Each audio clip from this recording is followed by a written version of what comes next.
Right, so now we got some light again. Let's go ahead and start taking off the timing belt.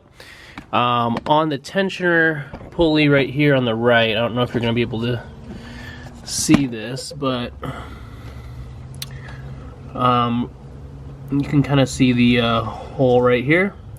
You're going to take one of the intake bolts. You should be able to fit it in there. When you tighten it down, it should remove the tension off of the belt enough to loosen that up, and then you can slip the belt off. So I'm going to do that so I can get the belt off. And also I know that one or several of these will rotate a little bit, but because we put it top dead center, we shouldn't have any interference with the valves. So make sure you are at top dead center. I did find the right bolt for that, but the water pump is in the way, so you will have to remove that first, and then you'll have access to remove the tension on there. So let's go ahead and remove these. These should be 12 millimeter all the way around.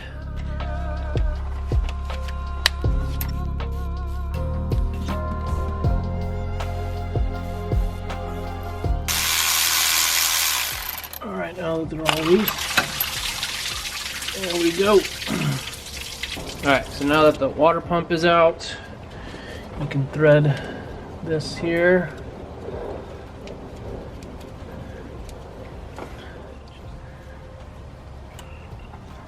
There we go.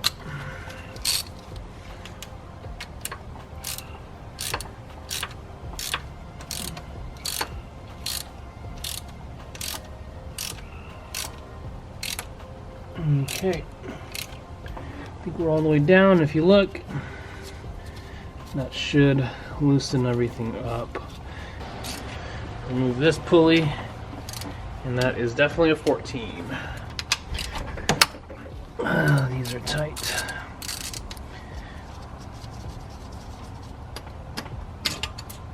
Alright, here's one of the pulleys that we will be replacing. Ooh yeah, that's kind of crusty. You can hear the bearing. So the crazy thing is, they definitely replaced the water pump because the water pump feels fine, and they use a paper gasket, which I believe the factory is silicone. But they didn't replace any of the seals. They didn't replace the crank seal. Thermostat looks new. So, but you can definitely tell this idler pulley shouldn't be making noise like that. So a little bit of play, not a lot, but still, when you go through all this to do the timing belt, I don't understand what shop or what place would just replace that and nothing else, because you're already here. So not too bad on this side. Well, not too bad at all. Alright, so just so you guys can see here, they use a Mitsubishi timing belt. You can tell it's new because if it was 120,000 miles, you would know, because this would not be as soft. Also, I saw how much tension was on the actual tensioner for how much left, and it was still fairly, you can tell because of this piston right here, there was a lot left that it could, you know, tighten up. So,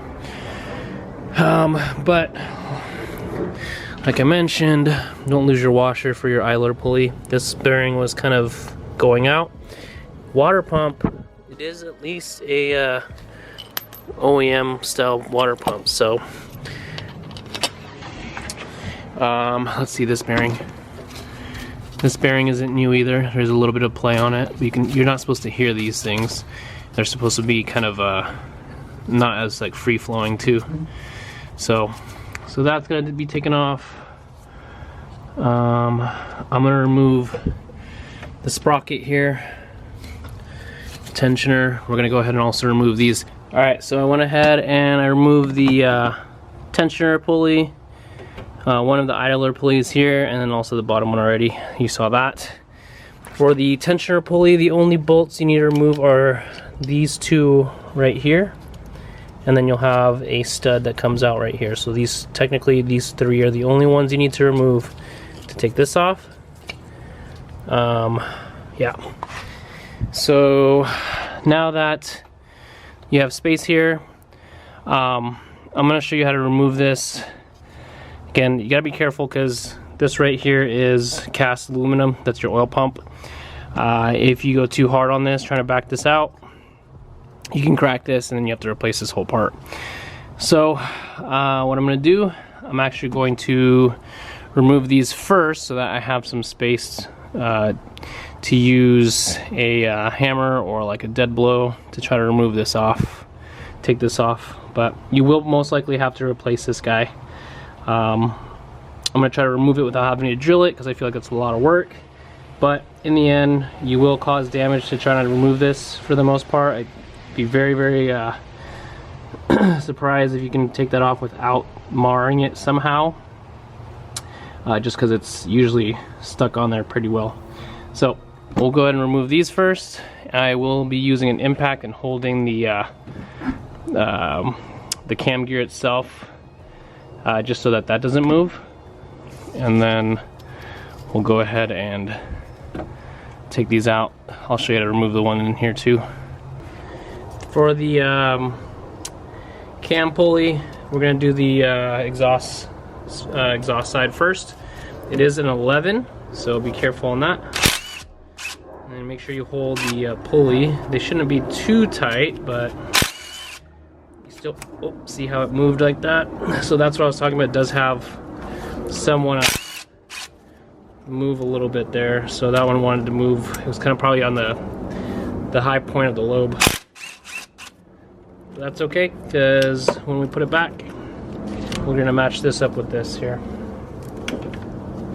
and this should just slowly come off just like that. And obviously these only go in one way because you have a dowel right here. So I'm gonna go ahead and I'll remove the other side.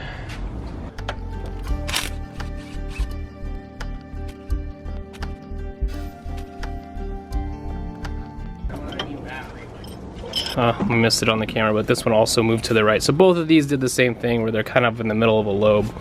So putting this back is gonna be fun to that spot because it is on a high spot. Now we can go ahead and remove these. I believe these are 7s. I'll double check here in a sec. They are indeed 7s. So we're gonna remove these.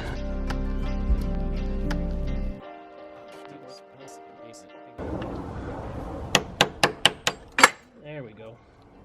There is a spring in there. And so it looks like they did leave the O-ring. They didn't replace it. So yeah, that's I think why they sealed it up that way, is they just didn't have the O-rings to replace it. So I have, with my kit, it comes with this as well as a new spring. So we will be replacing that. There we go. And there we go. Okay, so it is a 19 millimeter. So I'm gonna make sure to hold this up, and that way it doesn't move. Clean this up a little bit.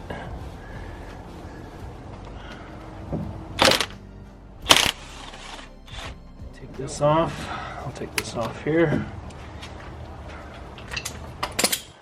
And should be able to just slide that off. And if you look, there is also a dowel right here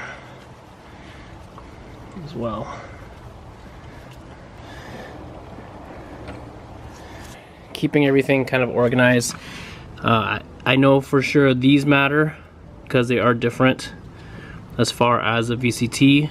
So passenger side, driver side, and if you look, I put driver side for this pulley, passenger side for that, and I keep the same bolts with the same everything. So that way, when it goes back, there's no issues. Now that we have those off, we can go ahead and start removing that desk shield, which is just a bunch of 10 millimeters, and I believe this one right here, which would be, I think, a 17. I'll check here, but I'll go ahead and remove those really quick. All right, so all those bolts are removed. The ones down here with the mounting style bolts, those are 17s. So now, if you look, plates should just come off. There we go. Gotta clean these up. And then looks like the seal was leaking. You can kind of tell right here. And then same with this, unless it was up from here. But always good practice since all of this is out. I got all new OEM seals, so we'll remove all of those. Now if you notice, we have a straight line down towards that sprocket, the crankshaft sprocket. So now we'll try to remove this. And the way that I do it, a lot of people will drill right here where the woodruff keys would sit.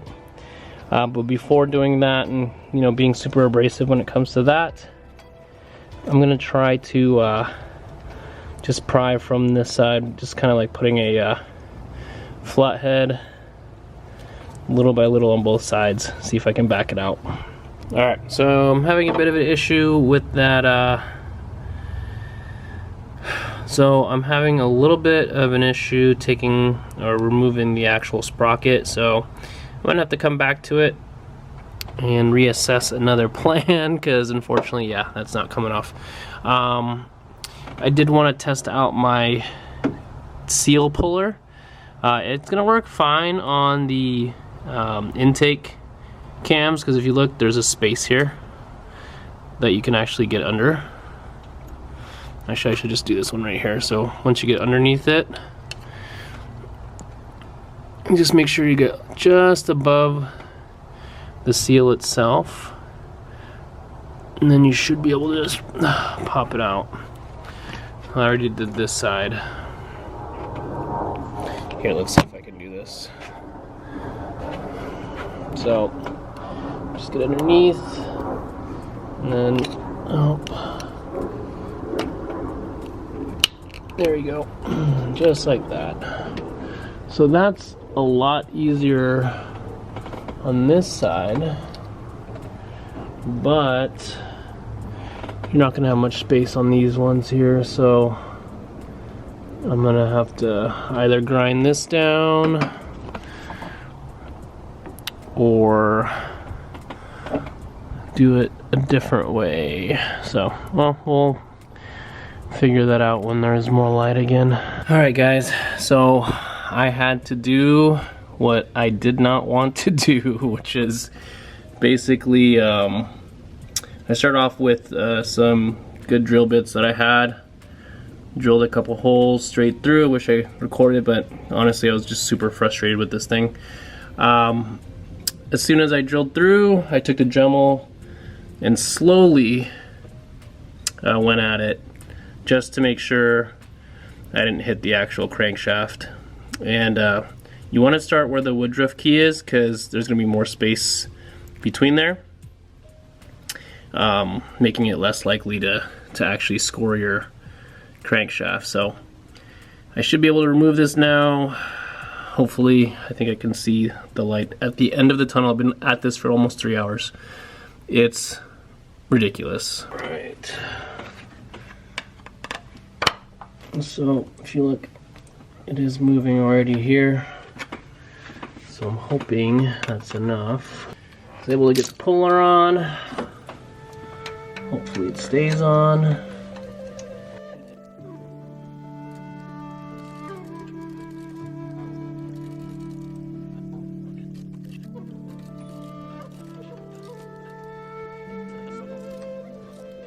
Or not.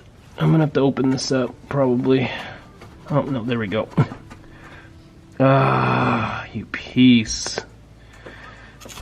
So if you look at the crankshaft itself, scored the woodruff just a tiny bit, but it's more of a surface mark than anything. And I did purchase a whole new sprocket or timing gear, and also this washer several times over. There's that stupid crank seal.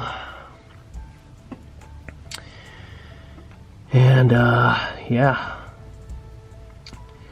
Now we can replace that. I'm gonna clean this up and we can move on to the next step. What a pain. All right, so now that the biggest headache of my life is over, taking off that sprocket, you can kind of see how rusted it is. And that's why it was so difficult to take off. So hopefully you don't go through, you know, the pain that I did, but for the most part, anyone that's working on this, you're probably gonna encounter a similar situation, so just be prepared. But now that it's out, before I take the seal out, I'm gonna go ahead, since I have all the covers off, I'm gonna cover these up because I did remove the seals right here. I'm gonna go ahead and take a little brush to all these parts. I know you're not gonna see it, but again, it's just nice practice to get everything cleaned up. And then I'm gonna go ahead and start taking the covers off, so that way I can remove these seals and reseal. I have a gasket kit. I think it was the intake side that has the rubber gaskets, and then you use silicone on the exhaust sides.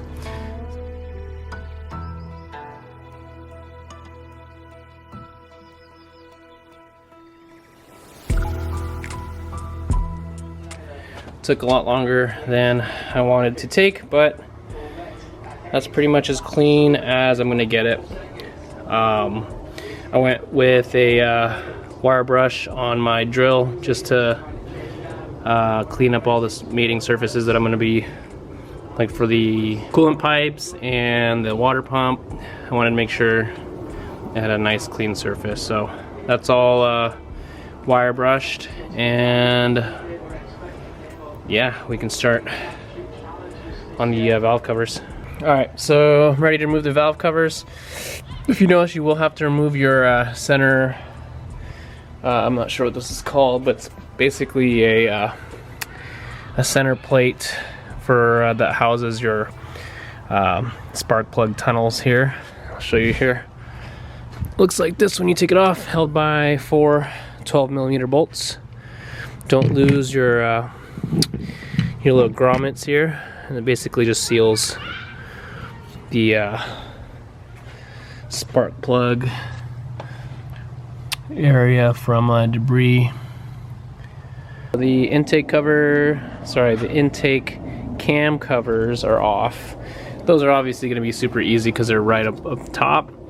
As far as the cams themselves, looks like whoever had this before did not do oil changes periodically, because this is what it will look like when you just have gunky oil and you run that for prolonged periods of time. It just looks nasty. You do see some wear on the actual lobes. It's not scratched in there, which is the only promising thing about this, is that you don't actually feel any grooves on the lobes. They're still fairly smooth all the way around, but you definitely do not want to see those, you know, basically it looks like scoring, light scoring, because basically there wasn't enough oil lubricating these lobes, and that could just be from not checking oil levels. Really dirty oil will do this as well. So not ideal, to say the least. Same thing on this side. Just looks dirty, and same thing with that specific, can't really see it on that, but yeah, you can see right here. Again, not ideal, but it is what it is. All right, so this side was a pain. There is a bracket that has 2 12mm bolts right here. It looks like this on the side. It holds a vacuum sensor, like a vacuum port sensor of some sort. Anyways, it's back here. It basically presses the EGR pipe into the area that you need to access these bolts, but if you look, it's just a mess. This is a big reason I'm starting to feel that people hate this motor. It's insanely frustrating to try to get behind there, and then to have to if removing it is this hard, I can only imagine how difficult it's gonna be putting it back on and getting those bolts back there. But anyways, I'm gonna stop complaining. Let's get this one off and then I can start on the other side. I was able to get it off. If you look, there's a metal bracket that this was on and it wasn't releasing it, along with having to cut that. So I'm gonna have to clean this area up and get a vacuum cleaner just to get it all. The lubes are the same on this side. Similar wear, which is, again, annoying because it's as simple as changing your oil periodically. I'm gonna get the other side off and get this cleaned up. Alright, so this side wasn't as bad as the other side, just because you have a lot more space over here. I had to remove the bracket that holds the EGR on this side, and I went ahead and did the same thing and removed that bracket that holds that vacuum solenoid, which is down here now. So I just gotta make sure not to forget to put that back. And then I used, just so you guys can see what I've been using to get this off, I used a 1/4 drive with a swivel, just because it was a lot thinner to get in between stuff, and then I just adapted it to my 3/8. Valve covers are off, using a little bit of degreaser on pretty much every surface. I'm not gonna paint these because you just don't see it underneath the intake manifold, so I'm just gonna do my best to get it nice and clean, and I think that'll be good enough for me. I grabbed a 36mm socket so that we can install these. I also have some oil to put these into, so I'm gonna do, make sure I got the right here. This one is for the cam, and this one, okay, so I guess they're all, oh, these are cam, this one's your crank. So I'm gonna put some motor oil on the outside of it, and then I'm gonna work them in. Alright, so all the cam seals are all in, and they're all flush, ready to go. So next, I'm gonna go and install the crank seal now. Basically the same exact thing as the cam seals. Okay, so with the crank seal in now, I'm gonna remove the idler pulley bolts. So this one right here, we have the upper is gonna be the shorter one, so it's this guy right here. And then the lower, which is a longer one, is this one right here. Alright, so the exhaust cams are now on and torqued. These bolts are all 11mm, all 8 of these. And specs are 10 to 14 foot-pounds. I always like to go in the middle, so I went with 12, almost 13 on both of those. So those are in now. We'll go ahead and get the intake VCT cams in. If you notice, I do have new O-rings. It looks like whoever removed these before, you can tell those O-rings are completely flat. They also used some silicone, which I don't think is necessary if you have new seals. So I'm gonna put the new seals on. This one actually looks smaller. That's not good. Alright, I'll have to check that out. But I'm gonna get this one on here first, since I know that's the right size. Intake VCT cam is all cleaned up. Just took some sandpaper, removed all that sealant. Also make sure to clean the mating surface of what's going to go into the seal, just so that way it's not, you know, throwing dirt in there and contaminating it. So I will coat this with a nice layer of oil, some motor oil. Same with the VCT seal, just to make sure it has a nice good seal on there. So let's get that on. These intake cam bolts, 19mm, both of these are torqued at 90 to 95 foot-pounds. So I'm going again right in the middle, and I'm going to do 92.5. Okay, there we go. And just so you guys see how I'm doing it, I have my crescent wrench on one, and I'm pushing this at the same time as I'm pulling that. So it is kind of hard, but you gotta muscle your way through it. Make sure not to slip off the bolt, but this one's good at 92 foot-pounds now, and I'll get the cover on. Alright, so now that that's torqued down to the 92 foot-pounds, they do come with a tensioner spring like this, which these honestly should be good to reuse, but since everything's out, obviously I want to get new stuff, so I got 2 new springs for that.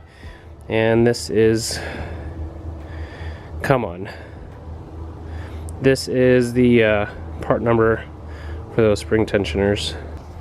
So you want to make sure your O-ring is in there, and then you're gonna make sure that's in the middle,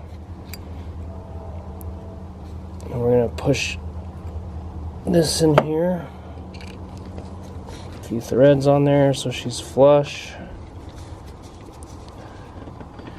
and then we can get the other 2 on.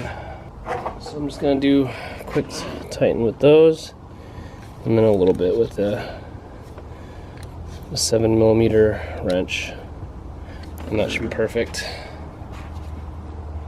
Okay, so I'm just gonna do this here in a bit. I have a new O-ring coming, so we'll do that later. The auto tensioner is on now. This is important that you don't put your water pump on yet, because with the water pump you can't put this on, and that was what I was kind of talking about, kind of doing this at a certain order. So before I do all that, I'm gonna put the new sprocket and or what they call gear crank, or what they call the gear crank, and this is the part number for it. So I'm gonna put that on. Behind that, fortunately I don't have a part number for this. I ruined my washer for the sprocket, so that's gonna go on first. And I also have new keyways. Where the heck? Where did they go?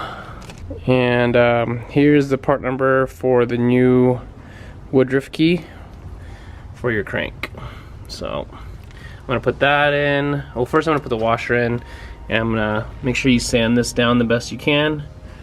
We'll put the washer, the key, one of the keys in there, and then we'll put the new sprocket on there. Alright, so got the washer in there. I also got the Woodruff key in there. It'll probably be a good idea to tap it down with like a piece of a small piece of wood, just so that way it sits in there properly. I wouldn't use anything like directly like a hammer or anything, just because it can dent that, and then you'll have a pain. It'll be a pain putting on your sprocket. So all right, so I put a little bit of grease in here. Let's go ahead and slide this on. Okay, so the easiest way to get this on is that if you notice there are 2 keyways, one for the or Woodruff keys, one for the actual sprocket, and this one's actually for your crank pulley. So you want to put that in first, and if you look, I've kind of angled them down like this so they don't catch. I did that same thing on this side. The reason why you want to put the one for the crank on is because it's easier to line that up, and once that's lined up and you start, because you can't just slide this on, you have to actually like hammer it on with like a mallet, and I'm using a socket. But to kind of like aim it and have it hit all the way down there, it's gonna be a lot harder than just making sure it's good up front, and then it'll slide straight back into the where it's actually supposed to sit. All right, so once you do that, if you notice there's a little mark here, because I kept, sorry, if you notice that there's like a little mark here on this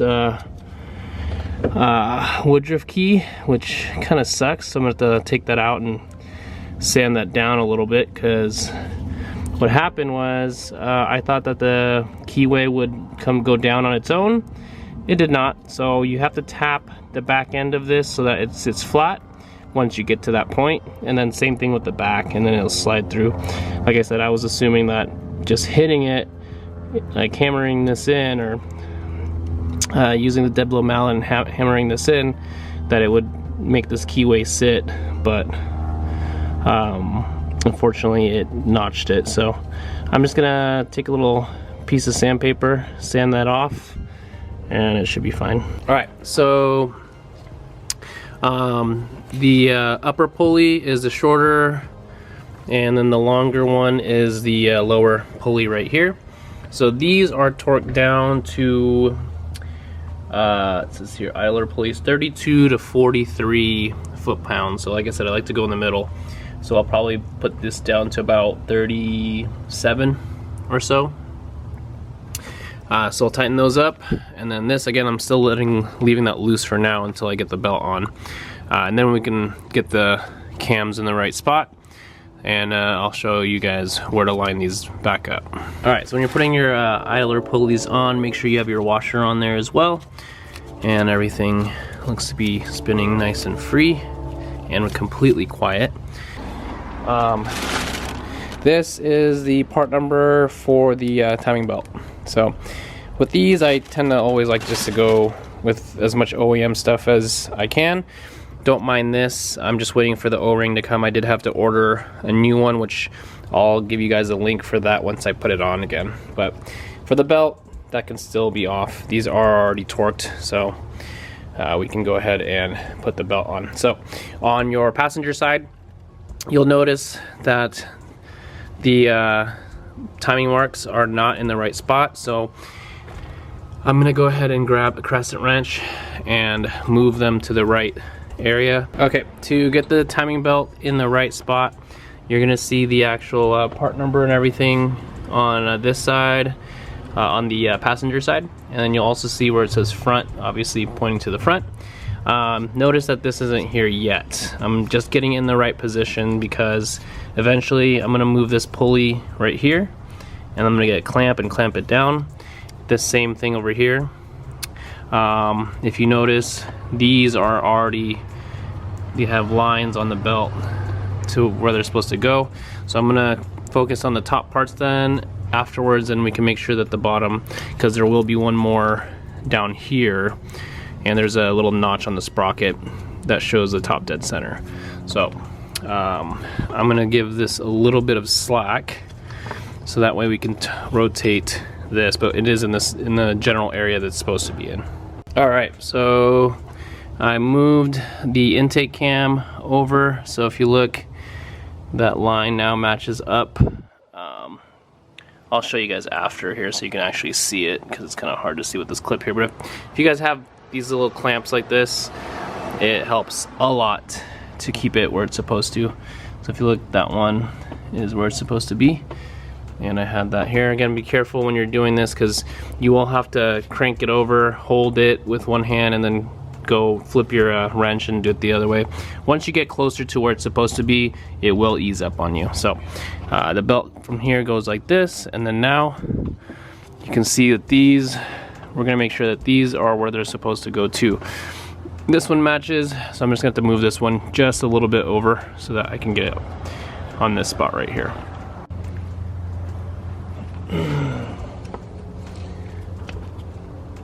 Nope.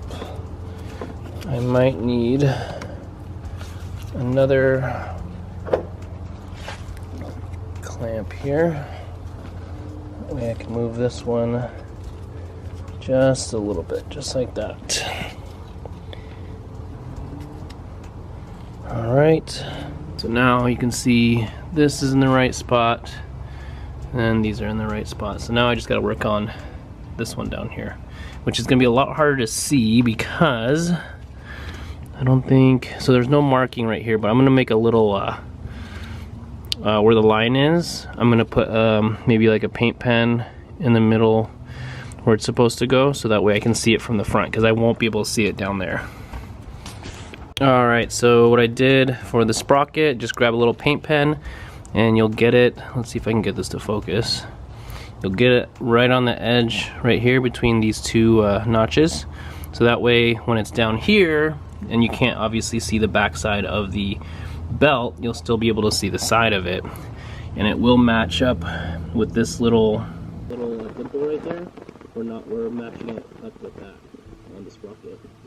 So alright, so now that we got it in the right spot, if you look, that matches up now with that inner between those two teeth.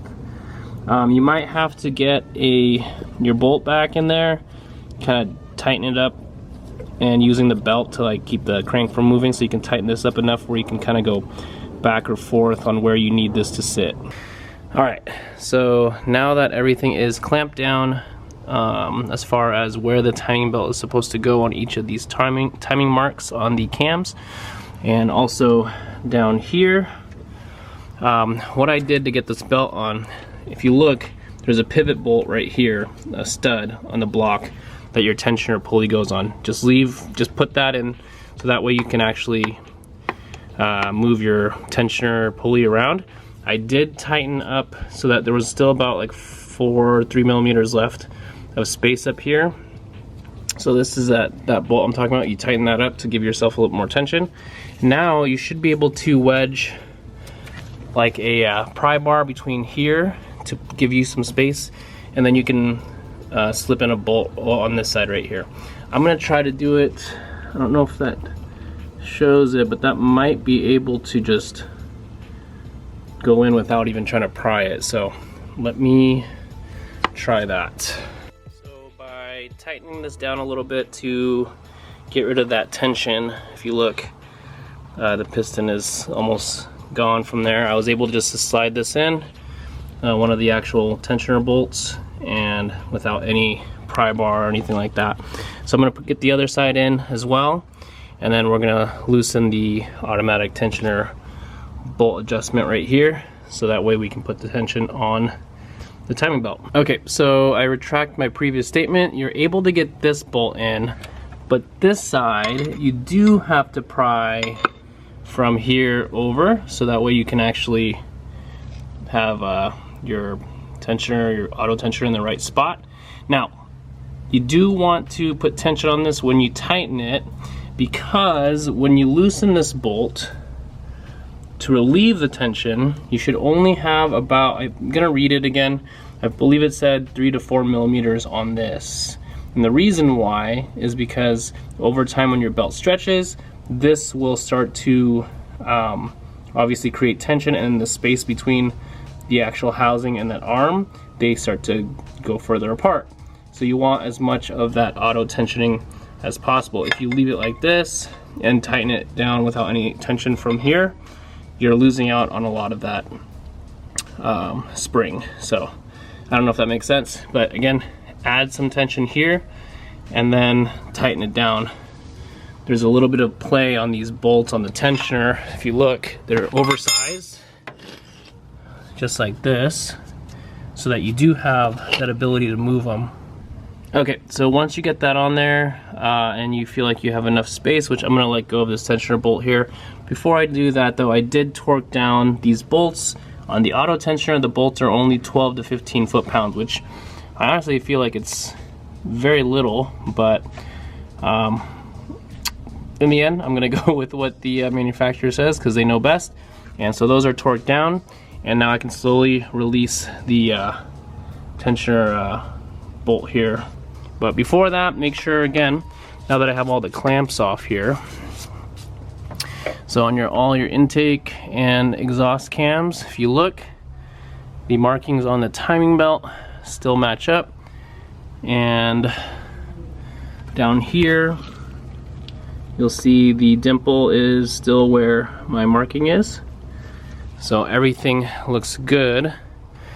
So I'm going to release that now. Okay, so I just read the manual. It says that should be about 3.5 millimeters to 5 millimeters, which I think that's fairly close. That might be about 2.5 to 3, so I'm gonna leave it there. And those are torqued down now. All right, so now, like I said, I'm gonna do the revolutions after I do a couple of other things, but Rule of thumb, you want to do 2 revolutions just to make sure everything's in balance as far as the tension between all these pulleys. So